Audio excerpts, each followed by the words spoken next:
Në fundjavë në ambientit e QKF Durrës u shfaq premier dokumentari 100 vjet dhoma e tregtisë dhe industrisë Durrës, i realizuar nga gazetari i njohur durrësak Gëzim Kabashi, operatori Astrid Tahiri dhe kompozitori Hajk Zarian. Dokumentari synonte të sillte një dëshmi historike të themelimit dhe zhvillimit të dhomës përgjatë një shekulli. Siç shprehen vetë realizuesit e tij, dokumentari është përgatitur 4 vite më parë, por vetëm tani ai po shfaqet për herë të parë për publikun e gjerë. Përmes dokumentave arkivore, dëshmive të paraarsëve të familjeve tregtare të Durrësit 100 vite më parë, por edhe kryetarëve të dhomës përgjatë viteve të demokracisë, autorët sollën dokumente autentike të atyre viteve të larta, kur dhoma e tregtisë Durrës hodhi hapat e para të zhvillimit të saj. Është ndarë në 3 pjesë, 1921 dhe 1944, nga 45-a deri në 90-ën edhe mas viteve 90.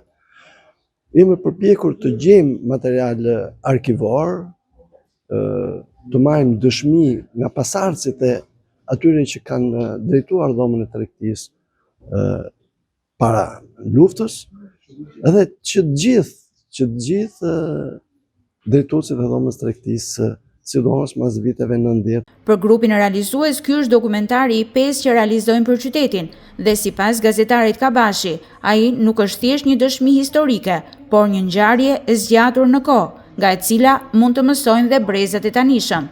Ishte një sfidë për ne, grupin realizues, fakti që bënim për herë të parë një dokumentar jo më për ato që quhen trashëgimi kulturore dhe trashëgimi njerëzore, po bënim një dokumentar për zhvillimin ekonomik të Durrësit.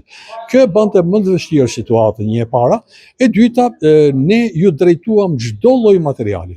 Dhe pasi morëm të gjithë ato, krijuam mundësinë që t'i qumtonim dhe të shikonim në raport me historikun e dhomës dhe skenarin që kjo është e rëndësishme, t'i vendosim ato ashtu siç duhet në kohë dhe në të njëjtën kohë të mos jetë një dokumentar, një histori, po të jetë një ngjarje të cilën njerëzit mund ta shikojnë dhe pse jo edhe të mësojnë prej saj.